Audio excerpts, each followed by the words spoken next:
afternoon. I'm Dr. Debbie Vermette. I'm the Chief Medical Officer with Hospice and Community Care, and I'm very happy to be here today, and I thank each one of you for being here today.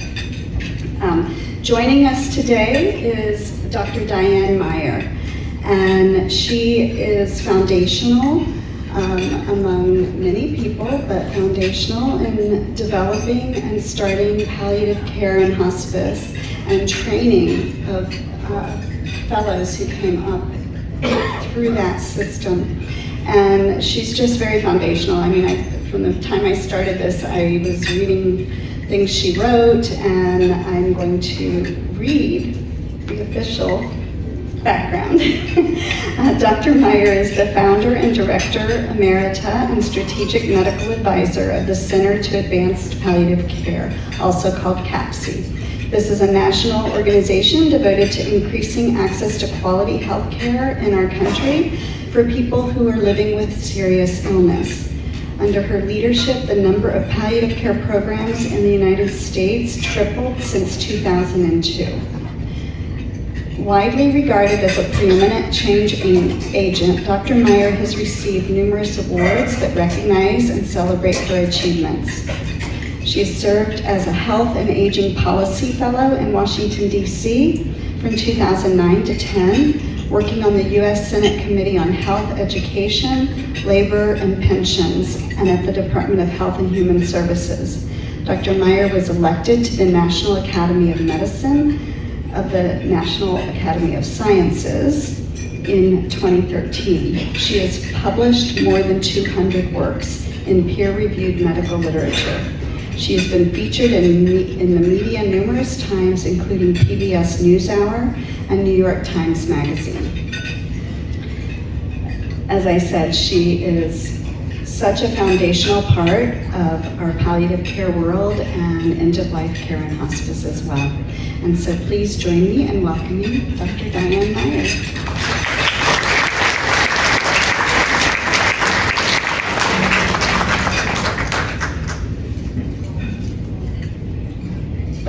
Thank you for that kind introduction, Debbie. Can everybody hear me? This is a big room, and there's people way back in the corner. So don't hesitate to shout or raise your hand if you can't hear me, and I'll speak up, okay?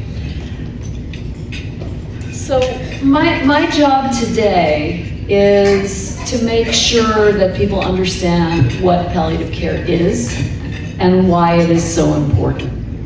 And I want to point out that palliative care stands on the shoulders of hospice. So all of the ethics of hospice, which is the focus on the individual patient and their loved ones and what's important to them, was essentially established by the hospice movement in this country, which is now about 50 years old.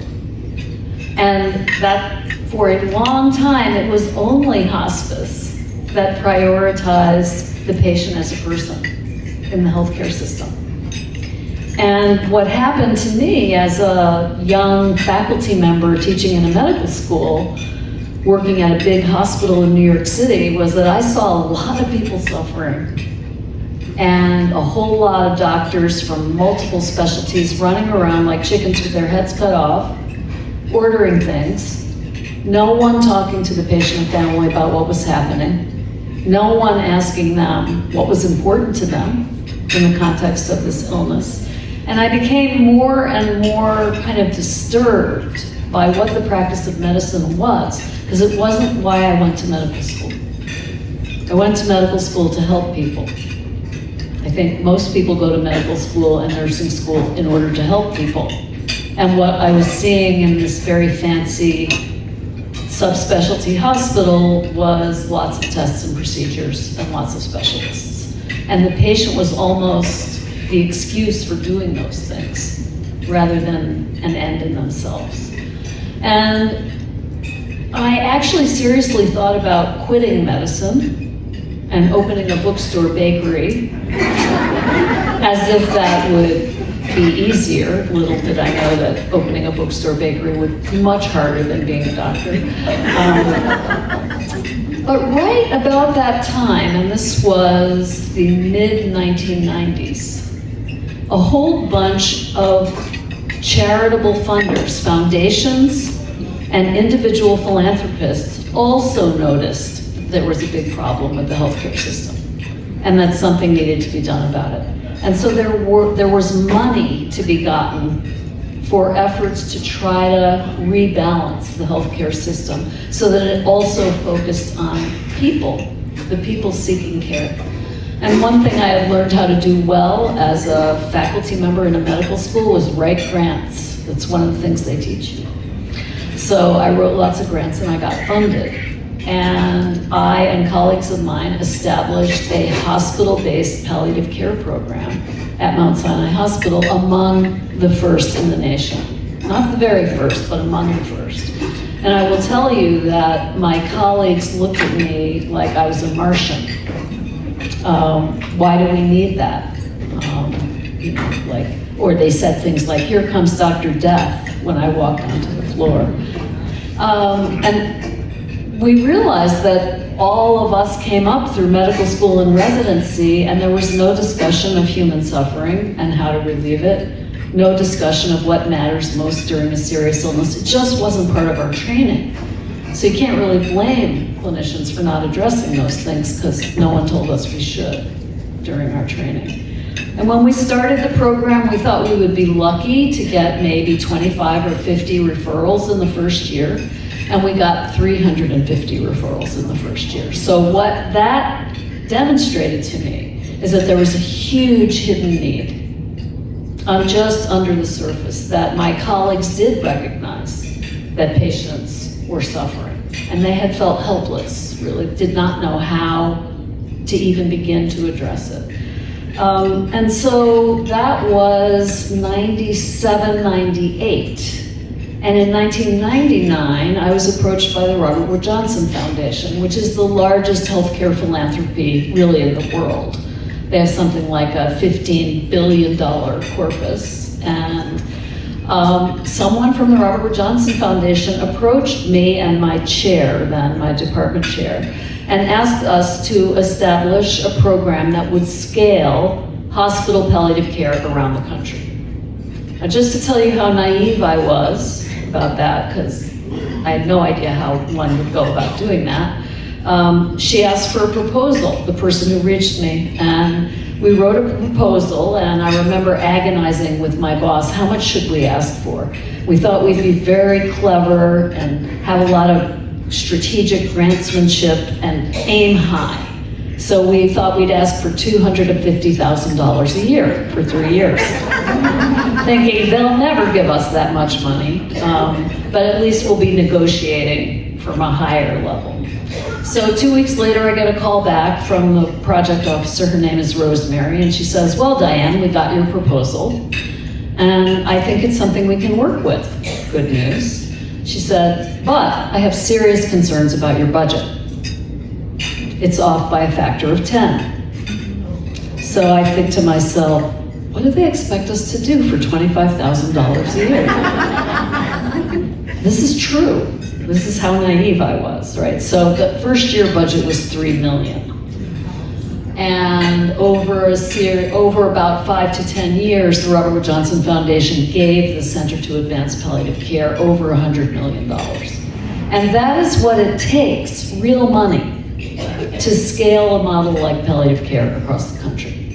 And that is what we did. I had a lot to learn, as you can imagine from that story, about how do you go about getting medical centers across the country to pay attention to a field that doesn't bring in any money. Like, we're not neurosurgeons or orthopedists. We don't have very expensive procedures that bring money into the medical center.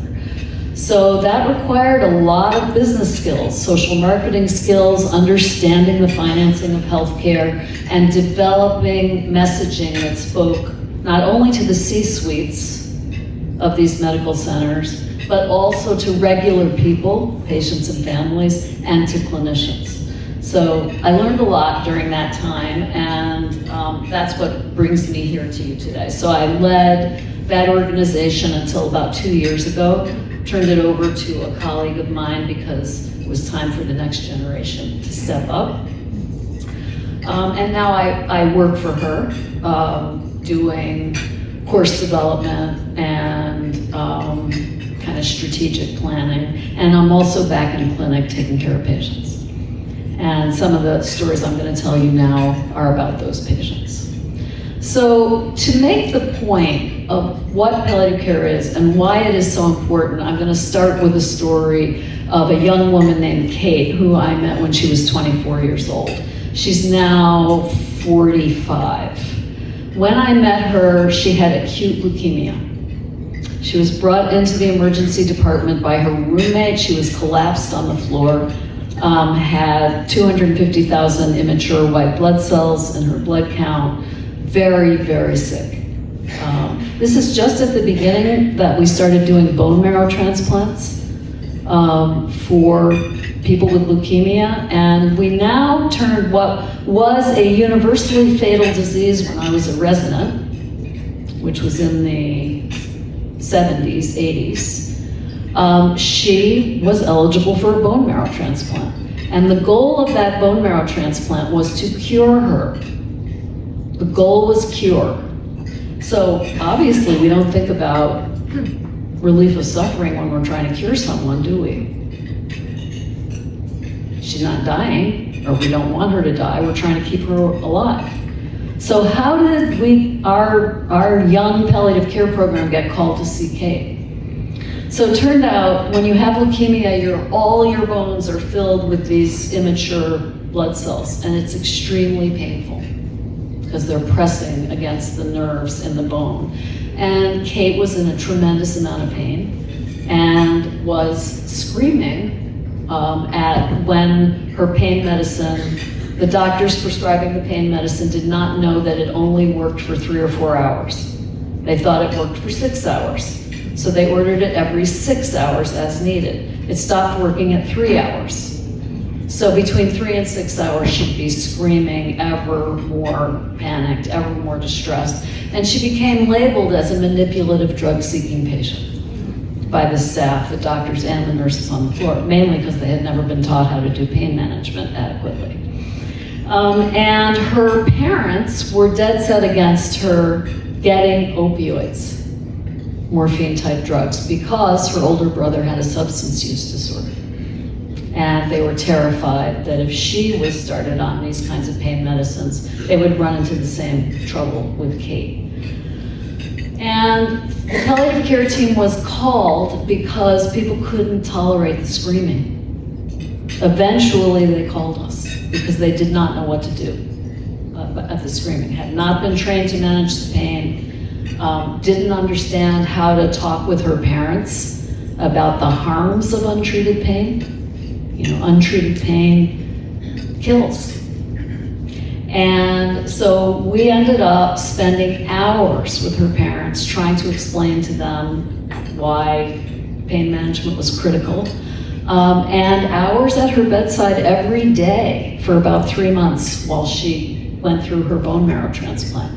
The hematologist came for 5 minutes in the morning, checked the counts, wrote orders, and left. The palliative care team, the chaplain, the social worker, the nurse I worked with, and me were there every day, often for hours, at the bedside, trying to manage all of her symptoms. Panic disorder, depression, anxiety, severe pain, a huge amount of spiritual and existential distress. She was an observant Catholic, and the whole family was, and they couldn't understand why God had done this to her. So the whole team was actively involved. And the good news is Kate was cured. She's now 45 or 46. I keep up with her because she sends a Christmas card every year with a donation to our program, sends a photo of her. She's got 3 adopted children. Happy ending. She wasn't dying, fortunately. She was undergoing curative treatment, and no one recognized that even people going through curative treatment deserve relief from suffering, right? If she had had to be labeled as dying or near the end of her life, she never would have gotten the treatment she needed. Does this make sense? You don't have to be dying to deserve relief from suffering. And most people who are suffering with serious and chronic illness in this country are not dying. They are living with any number of different diseases, not just cancer, dementia, stroke, autoimmune diseases like lupus or rheumatoid arthritis or end-stage kidney disease, whether or not people are on dialysis. I mean, there's obviously a multitude of serious illnesses that afflict humans, and they all carry their own version of misery. And people are living with, nowadays, not dying from these illnesses. And it's as if the medical profession doesn't know what to do other than treat the underlying disease.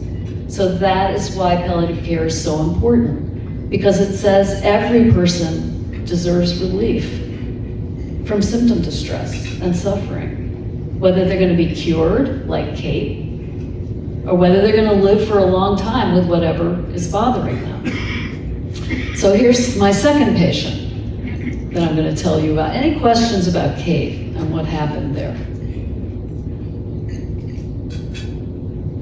Okay. So the second patient is, I'm calling him Mr. B. He was, when I met him, 87. His wife was 84. I was called to the emergency department by the attending in the emergency department. He said, you know, Dr. Meier, I don't know what you guys can do about this situation, but when I rotated with palliative care when I was a medical student, you guys did miracles, so maybe you can help us with this. So this was an 87-year-old man who was on his 4th visit to the emergency department for low back pain, which afflicts millions of Americans. Incredibly common, chronic problem that is really disabling and distressing. And most doctors have no clue how to manage this. And he's 87. He also has some mild memory loss.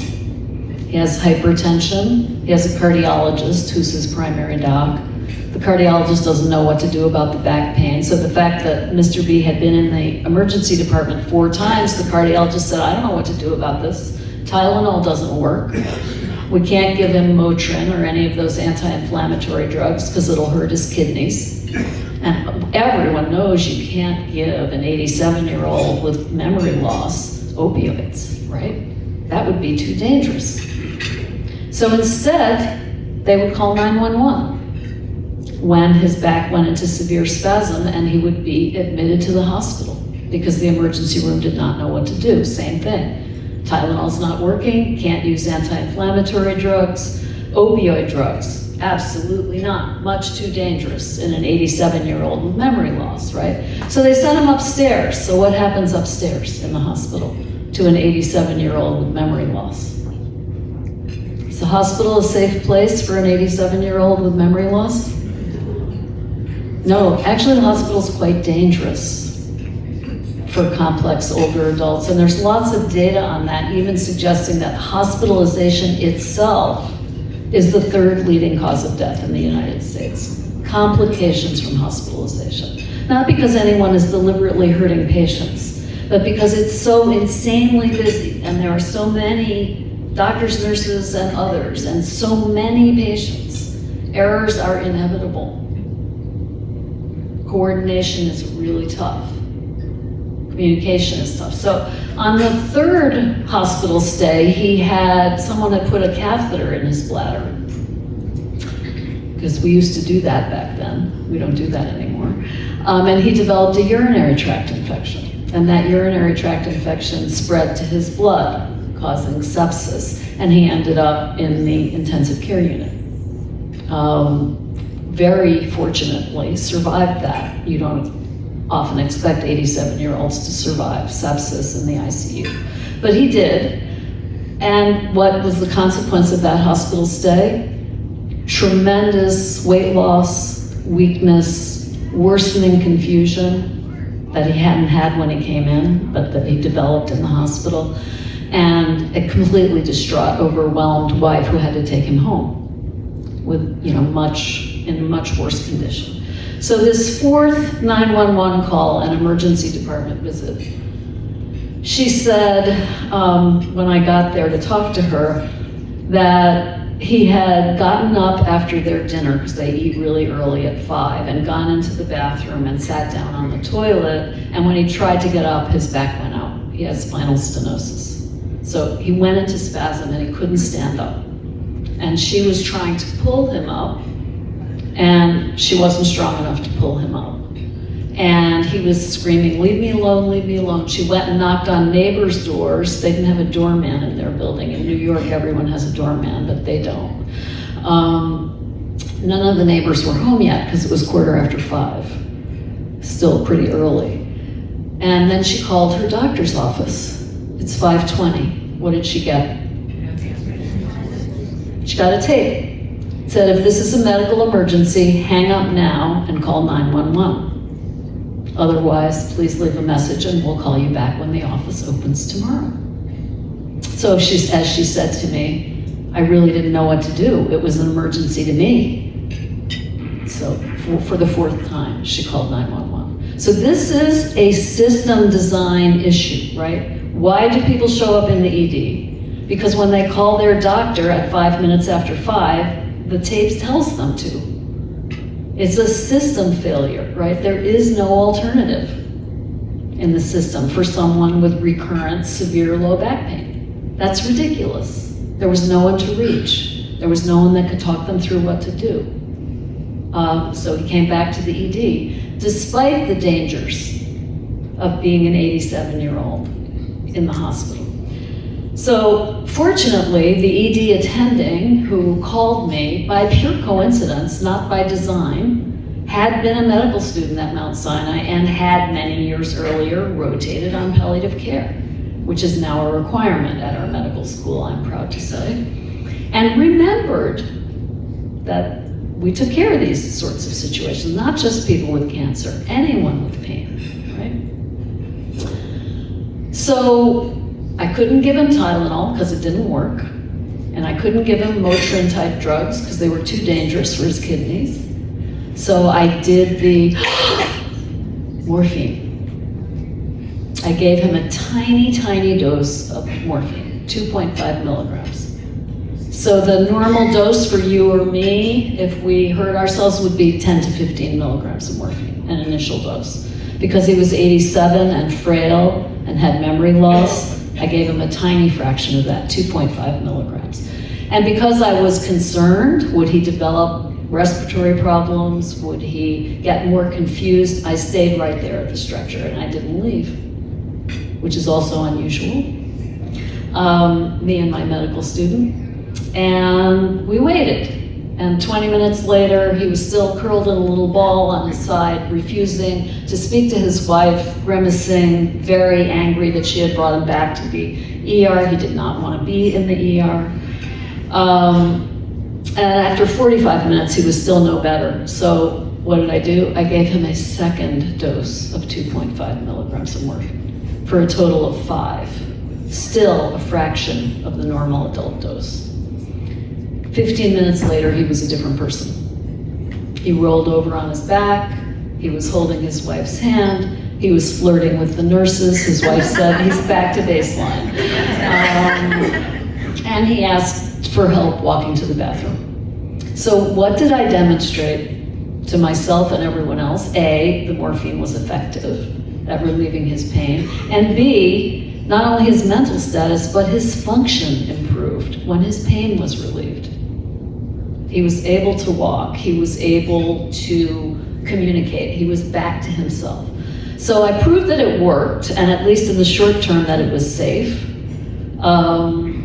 And then I thought to myself, am I gonna send an 87-year-old home on morphine with only his 84-year-old wife to take care of him? And I realized that I knew nothing about what their home situation was like, or whether she had the vision or the eye-hand coordination to measure out these tiny doses of liquid morphine in a syringe. So I sent the medical student across the street to a pharmacy that I knew carried this morphine. Many pharmacies don't, so finding the pharmacy that does. And then we practiced with his wife, Mrs. B, for about an hour, pulling up the right dose in the syringe. And we also practiced giving the laxative. Like I said, every time you give a dose of this, you must give him a dose of Miralax, which is a powder that you mix with water and drink, and it's a very effective laxative because constipation is a life-threatening complication of these drugs. So it's critical to address it at the same time that you're treating the pain. And when I was convinced that she knew what to do, she knew that every dose of morphine was accompanied by a dose of Miralax. She could reliably measure up the right dose of morphine. She could say to me, if I give 3 doses and there's no relief, I don't give any more. I call this number. I was convinced that she got it, that she was cognitively and physically able to handle this. I put all the meds in a brown paper bag, put them in a taxi, and sent them home. So we averted the 4th hospital stay. Was I done? No. Because I knew nothing about the safety of the home situation. So very fortunately, we at Mount Sinai, like you now because of your Choices program, have a home-based palliative care program.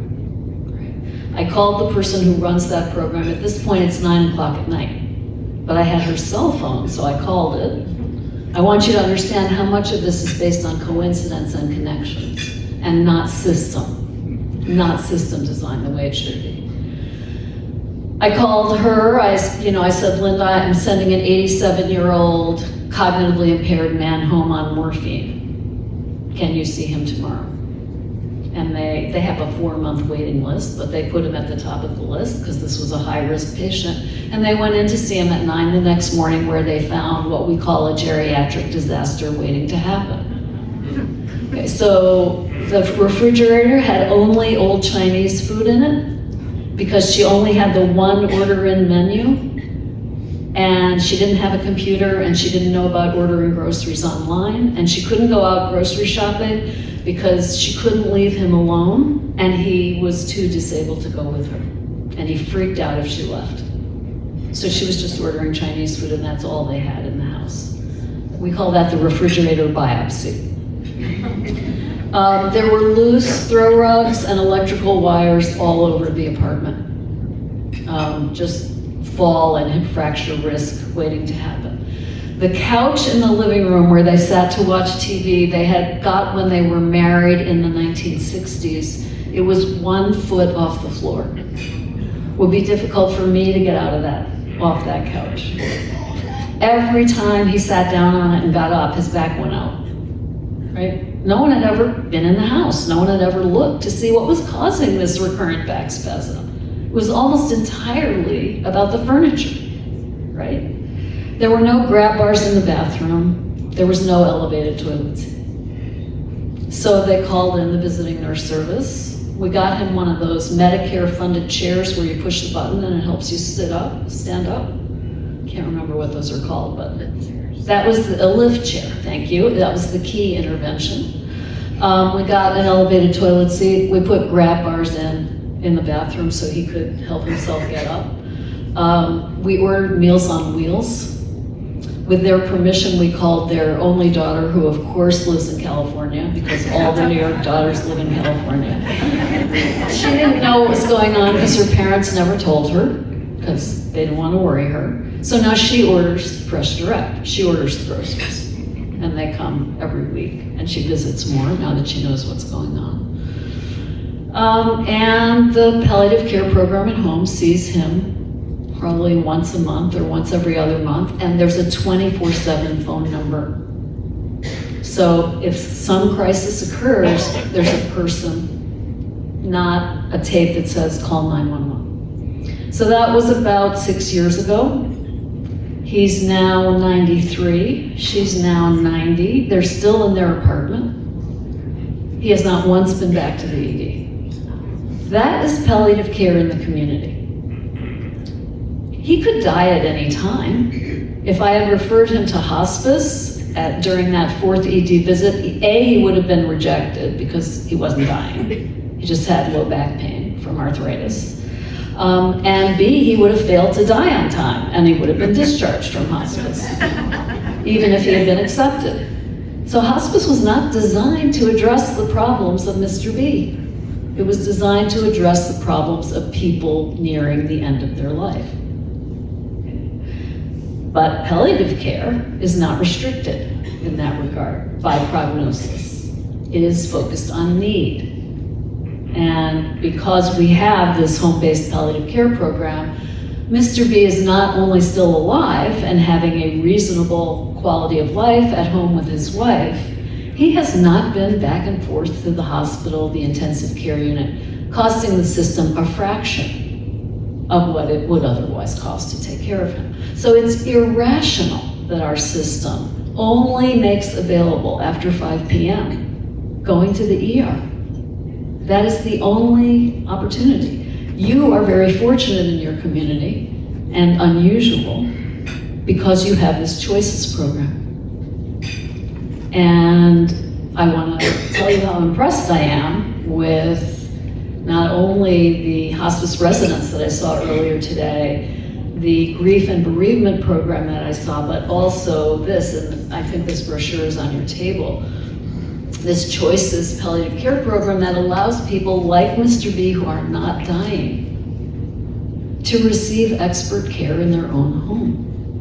The expert care that actually improves their quality of life, improves their function, and helps them avoid the challenges, to put it generously, of being in the hospital. So remember Mr. B when you need to explain to somebody why palliative care is necessary and important, and also remember Kate. And then I guess I'll just close with one more patient that I saw last week in the practice. Her name is Debbie. She, when I met her 12 years ago, was a 55-year-old just diagnosed with multiple myeloma and getting chemotherapy for multiple myeloma, which caused very severe nerve damage, neuropathy, and severe pain. And she also had been to the emergency room 3 times for pain.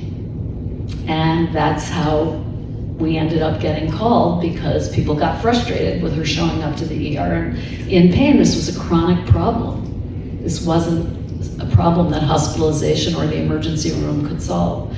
So we've been following her in our outpatient palliative care practice now for 12 years. And she is still alive with multiple myeloma, and we are managing her pain. So I've talked to you about 3 different settings. Kate got a bone marrow transplant. She was in the hospital for 3 months, inpatient palliative care. Mr. B is getting home-based palliative care. Home is by far the safest and best place for him. And Debbie, who is a lovely human being, is getting outpatient palliative care in the clinic. She comes in to see us on the same day she sees her oncologist, so it's 1 visit a month. We have a 12-year relationship with her. Why is this so hard to get? It's so obvious. It's so simple. It's hard to get because our healthcare system is not designed to provide it. And our health policy, Medicare policy, is not designed to provide it. So the task of the next generation is to get policy to follow the needs of the population. We have an aging and chronically ill population. 911 and the hospital is not the only thing we need. We need way more community-based and home-based services. So, I don't know, I spent today thinking maybe I should move here because the services are dramatically better. And I'm aging myself here. So the services are dramatically better here than they are in New York City. Dramatically better. And that clearly is because of the partnership between the community here and the hospice and community care of Lancaster that you have. It's exceptional. So don't think it's standard, it's not what you've got here. It's a role model for the rest of the nation, actually.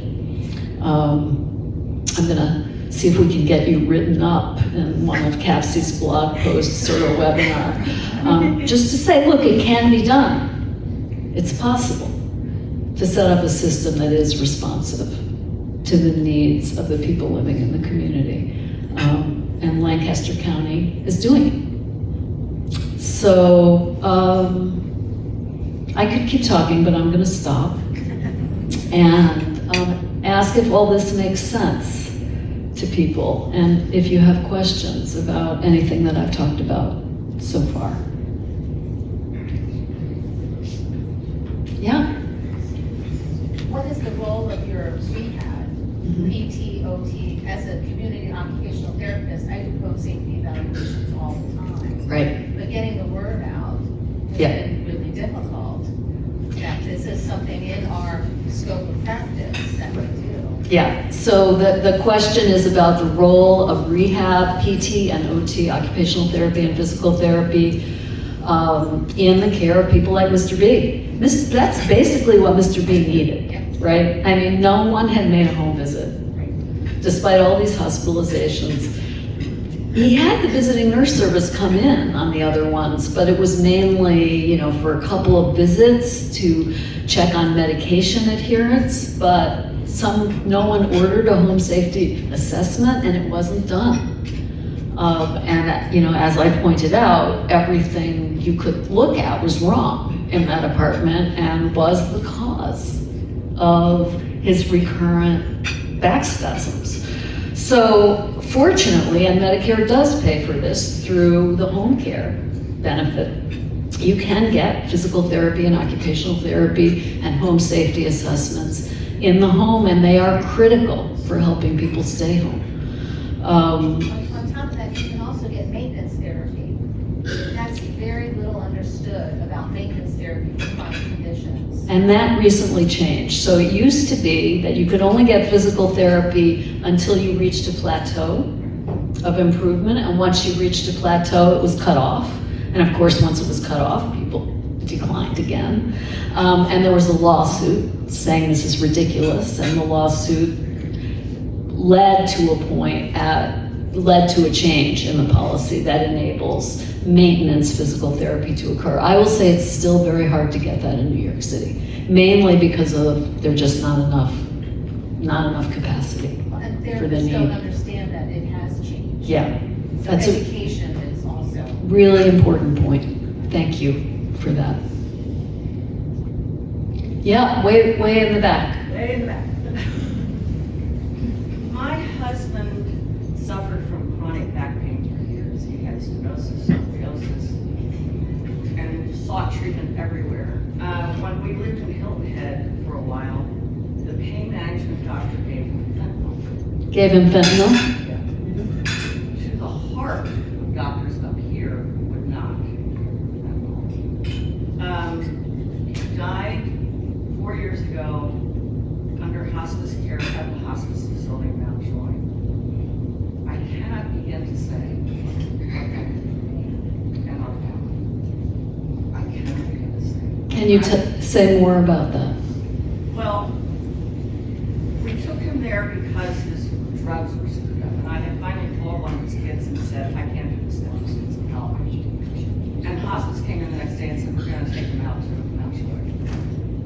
Not to keep him there, but just to get everything settled down. Yeah. So that's what we did. We walked into the room. My granddaughter said, this is really nice man. And how much is this? And I said, we're not paying for this. But the room was amazing. There was somebody always baking cookies, so it smelled like cookies. Yeah. There were no noises. Machines were elsewhere in the bathroom somewhere, but we didn't hear them. There was none of that horrible hospital sound. We slept there, we ate there for a week. We talked to him, they told us how to talk to him. My son said to him, he was kind of looking around, and my son said, Dad, where are you? Is it nice? And my husband said, yeah, it's real nice. I don't know where he was, but he was happy there. I told Rick that's a great question. He died there Monday morning. We were not thinking that would happen. He just, we were all sitting with him, and he just closed his eyes and died. And I didn't feel any guilt. He wanted to die at home, but I said, I'm here. I want to be here with you.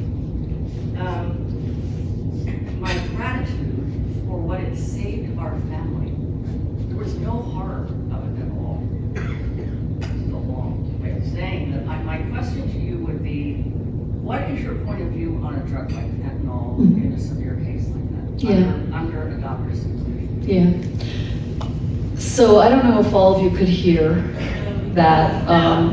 So I'll try to retell it and you'll correct me if I get it wrong. So what's your name? Margaret. Margaret's husband had spinal stenosis like Mr. B, disabling back pain. And while in another town, was started on an opioid called fentanyl, a patch. Did it help him? It did, and it was shots. It was, Injection shots. and it did help him. Yes, it did. Okay. And when they came back up here, the doctors here were shocked that anyone had prescribed an opioid for low back pain because, God forbid, we should make this person an addict, right? I don't know the rest of the story on the pain management, but the data are that roughly 10% of people started on opioids for pain, whether it's a sports injury or after knee replacement, develop dependency on it and can't get off it easily. Okay. Many doctors do not know how to taper people safely off opioids, which is excruciatingly slowly. Like, if you're on 100 milligrams, you go to 95 for a week, and then 90 for a week, and then 85 for a week. It's like so slow that it's unnoticeable to the patient.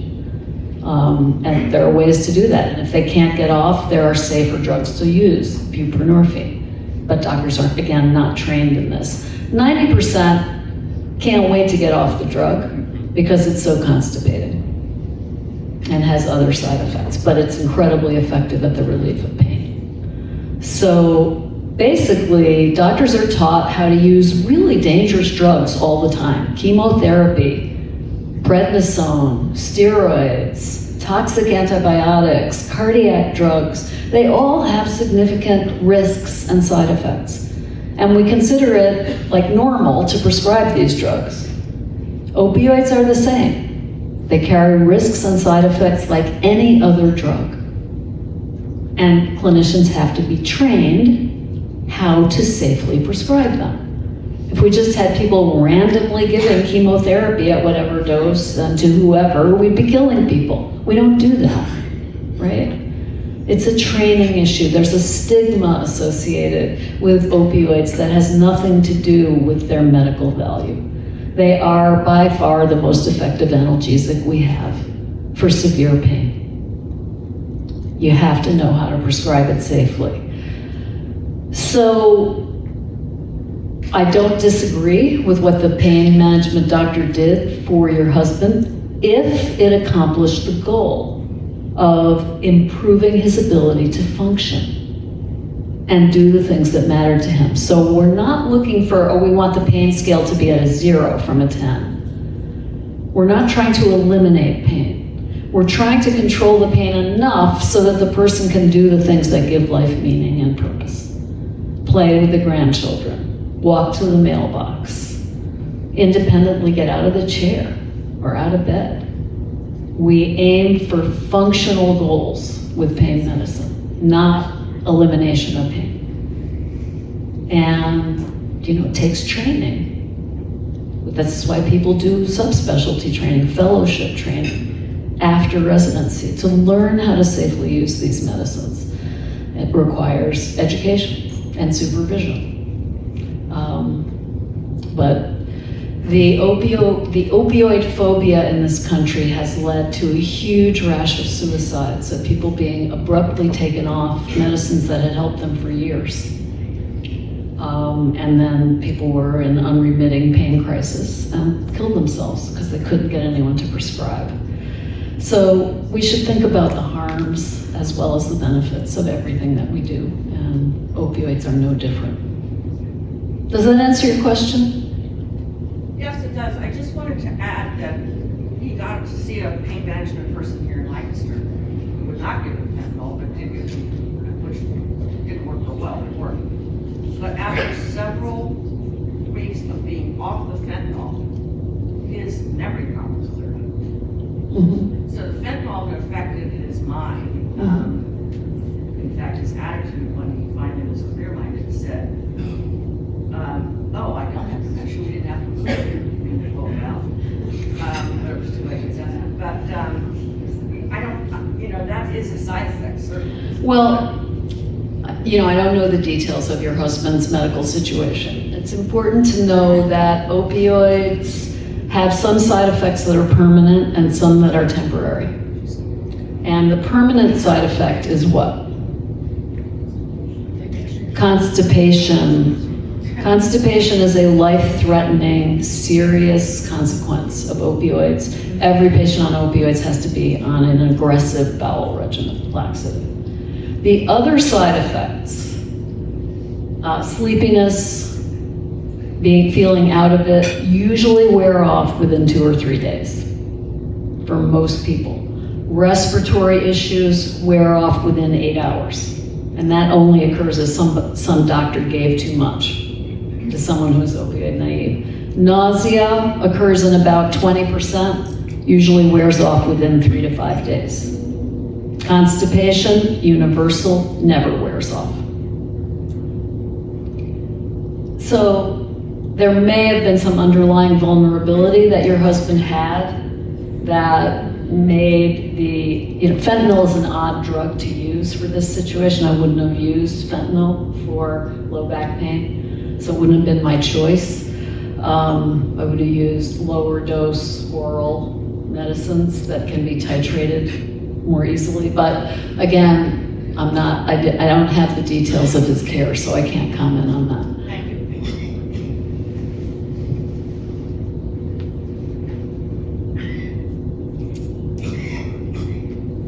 Yes, in the back. I just want to add, first of all, thank you for hospice and community care for starting this. Can you speak up a bit? Even I can't Thank you hear for you. hospice and community care for starting the Choices program. It's going to be a tremendous help to the community. The other thing I want to highlight here is palliative care and hospice are two different things. And it's important for all of us in the community to realize that and spread that message. Because whenever palliative care is brought up, we often think that, oh, now the next step is hospice and we are just months or weeks away from that. And that's not the case. As Dr. Meier highlighted, the two cases that the examples that she gave. One individual 6 years, other patient 12 years. So I think we should be embracing palliative care when that is brought up, whether it's your family doctor, whether it's your specialist, or if you are taking care of a family member who hears from their doctors about palliative care. So I just wanted to say that and thank you for that. I really appreciate your saying that. We still hear that. Oh, doctors say this to me. Oh, she's not ready for palliative care. She's in the ICU, she's on 3 pressors, she's on a ventilator, she's on dialysis, she's not ready for palliative care. Because they don't understand that palliative care is not hospice. That's my colleagues. So there's a lot of work to be done in educating the general public, and hopefully the people in this room will be ambassadors for that education to the people that you speak with. And all you have to do is remember Kate and Mr. B and Debbie. Kate with leukemia, who is now cured, whose 3-month hospital stay was converted from a nightmare to a tolerable situation. Mr. B, whose back pain needed home redesign, but was managed in the ER in the hospital because no one knew what else to do. And Debbie, who's a long-term survivor of multiple myeloma, who was repeatedly hospitalized for pain before we got involved with her, and who has not been hospitalized in over 10 years. So if you can remember those stories and tell those stories, then you'll be able to explain why palliative care is important and what kinds of people it will help. And to understand that eventually we will all die. Every single one of us. Hard to believe, even harder to accept. And we're very fortunate that hospice exists. And that a hospice like the one you have here in particular exists, a non-profit hospice that is not seeking to make profit. A hospice that is focused on meeting the needs of its community. You're very, very fortunate to have it. But it is quite different, as was just pointed out by Dr. Bhatia, from palliative care, which is for anybody. Infants, children, people who will be cured, people who will live 20 years with whatever they have, and people with progressive disease. It's not prognosis driven, it's needs driven. Yeah? Does Medicare cover it? Great question. Who pays for this? And why isn't it more widely available? Well, it's not more widely available because it's not adequately paid for. Hospice has a Medicare benefit, a specific Medicare benefit, which is why hospice exists, because you can actually hire staff and pay them, right, to do the care. Palliative care does not have a Medicare benefit. All it has is fee-for-service reimbursement for doctors, nurse practitioners, and physician assistants. Now, palliative care is a team sport. Requires chaplains, social workers, nurses, OT-PT, child life therapists, psychologists. The only people who can bill are the only people who get paid, and those are doctors and advanced practice providers. So how are we supposed to pay for the social worker, the chaplain, the child life therapist, the people who cannot bill? And that is the reason that palliative care has not spread in the outpatient setting, because we can't bring in enough money from fee-for-service billing under Part B Medicare or under commercial insurance to support the program. So how are the programs that are out there supporting themselves? You can look at each other. Philanthropy. I mean, is that a good way to run a healthcare system? No, because a lot of communities don't have philanthropy, don't have enough people who can contribute, are poor.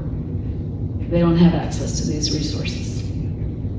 It's not a good way to run a healthcare system, but it's the way we run our healthcare system. So you're very fortunate to be in a community that gets the importance of this and invests and understands that it takes all of us to be able to take care of one another. So philanthropy is key. Lots of people write grants all the time. Usually you're lucky if you can get $50,000 a year for 3 years. That doesn't take you very far nowadays.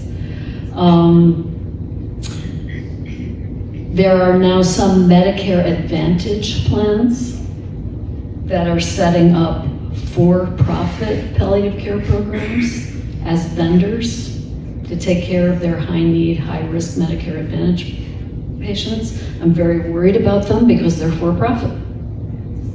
And if you're for-profit, your mission is to bring in a profit.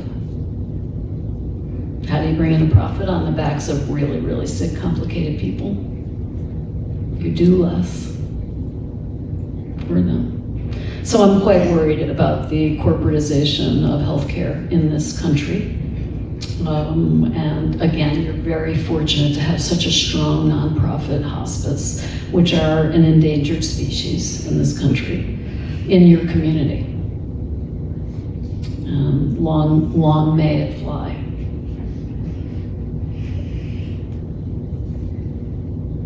Yes? How do we separate this? We still have the stigma of hospice being like, my loved one's not sick enough yet, or the family doesn't want to give up the idea that their loved one is near end of life. And how do we separate that stigma from the palliative care side of it for people that aren't dying? Yeah, by telling stories. Yeah, tell stories of patients who are still alive, frankly, because of palliative care. There's a randomized controlled trial that was done at Harvard of people with advanced lung cancer, and they were randomly assigned to usual care, Harvard usual care, so better than the average usual care, versus usual care plus outpatient palliative care. The patients who got palliative care lived a lot longer than the usual care patients. And you can probably guess why that might be. So if you have cancer and you're immunosuppressed from chemo or radiation, and you go to the hospital, what happens? Infection. Very, very high risk of infection. That's why immunosuppressed people are so worried about COVID and so worried about being in crowded spaces, for good reason. So if you have severe pain or nausea or shortness of breath, and your oncologist has never been trained how to manage these things, you end up in the ER and you end up in the hospital, and you develop a bad infection and you die because you're immunosuppressed. So that's why people died sooner, in my view, in the non-palliative care group, because their symptoms weren't being managed and they ended up turning to the ER, just as Debbie did, just as Mr. B did, to get management of symptoms that should have been managed at home as an outpatient, but that no one had the training to do. And that, frankly, is still the case. So tell stories about the kinds of patients who have benefited from palliative care and the reason that it helps people live longer. It's not good to be in pain. It's not good for your health. You don't eat, you don't sleep. Your family doesn't eat and sleep. It's bad for everybody. Your untreated depression, untreated anxiety, all of those things do harm to the body as well as the soul. And I think people can understand that. It is important not to use the word hospice in the same sentence as palliative care, because even though you're trying to make, which I just did, even though you're trying to make the distinction, what people remember when they walk away is that they were in the same sentence. So this is all kind of social marketing 101. It's important to talk about palliative care without mentioning death, dying, end of life, hospice. You and I know every life ends in death. Everyone who's lucky enough will have hospice before they die. But the terror of death is so powerful and so primitive, really, so primal, that it stops logical thinking. And we have to be aware of that. I think the other thing that I've started doing much more is talking to people about what it's like to die, what a normal death is like. Because as Margaret described, her husband had a very peaceful, comfortable death. And if you ask the average person, they think that's almost impossible to get. But that's actually 90% of deaths. 9 out of 10 deaths are peaceful and comfortable.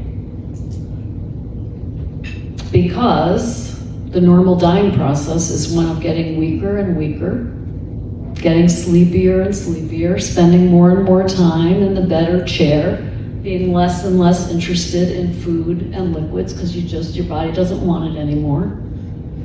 You eventually sink into a coma. You're sleeping most of the time. You may wake up occasionally. Your breathing gets rapid because your body's shutting down. That goes on for a day or 2 or 3. And during that rapid breathing period, there are pauses in the breathing. And those pauses can last as long as a minute. And then the breathing can start again, and that goes on for a few days. During one of those pauses, the person dies.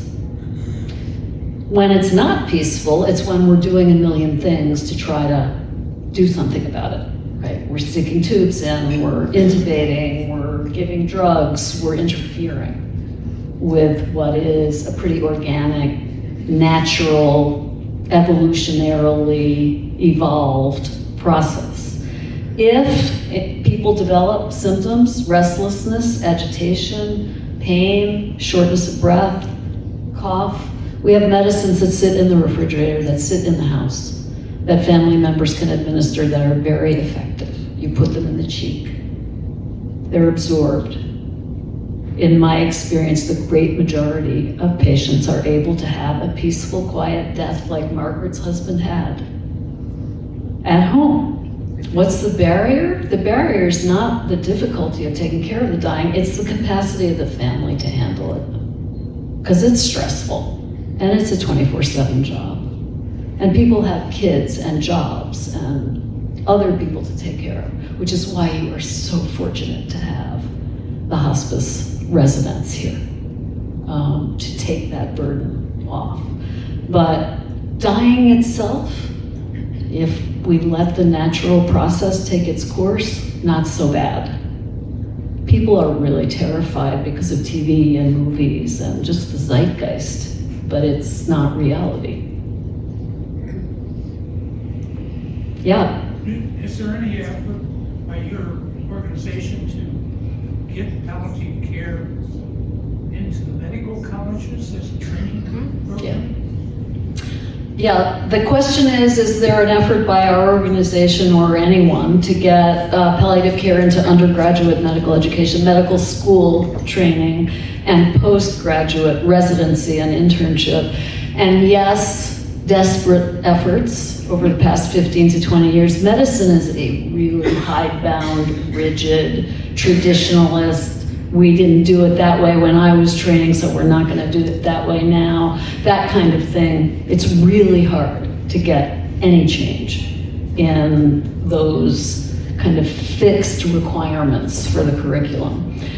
So there is no mandate that palliative care is taught to undergraduate medical students. Some medical schools, like Mount Sinai, require it. They have to do, I think, 1 week of palliative care during their whole 4 years of medical school, way better than nothing.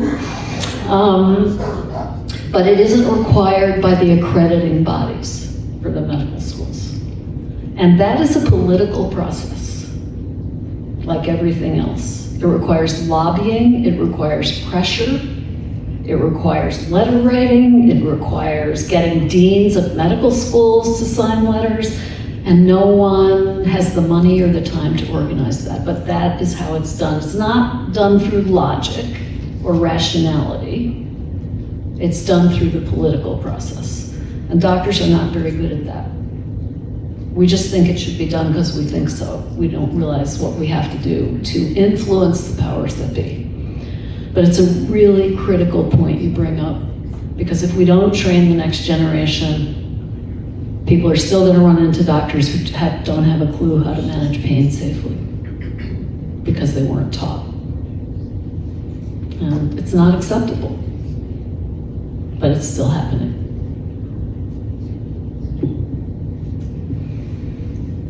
Oh, we have to stop. Sorry, everybody. I took up somebody else's time. I apologize for that. Thank you so much for those great questions.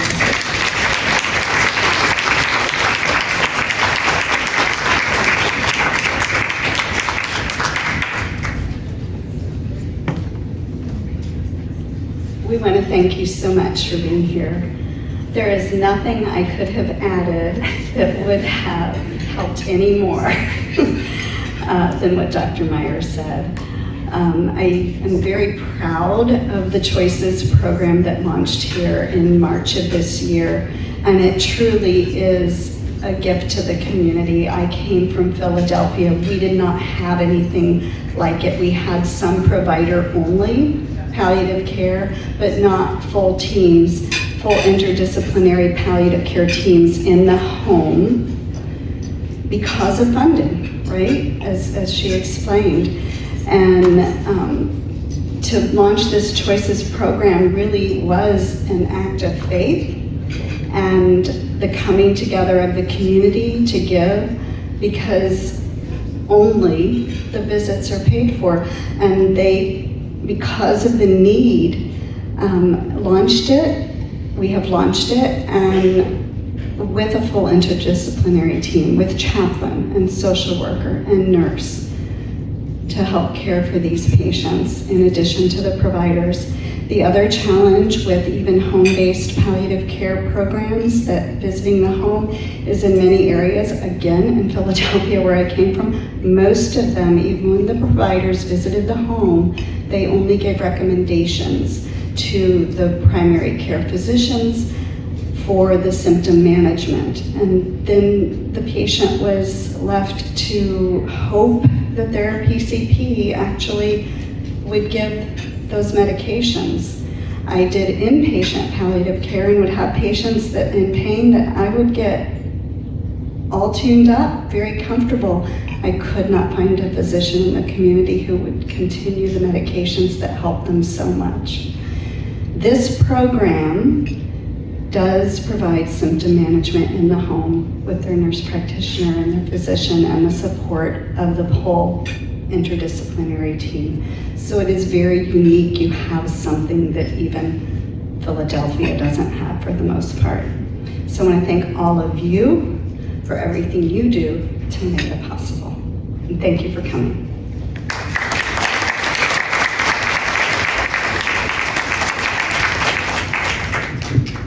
Thank you, Dr. Meier, Dr. Vermette. Such an informative program. We all appreciate that.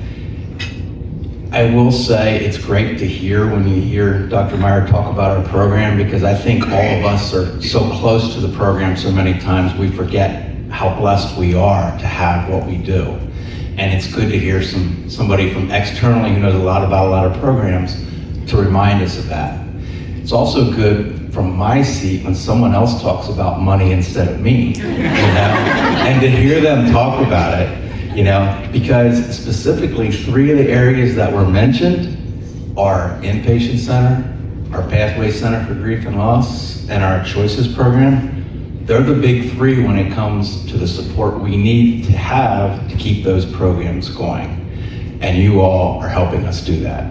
So my sincere thanks to each and every one of you for doing that and helping us be able to do what we do for our community. So thank you all for coming and have a great rest of the day.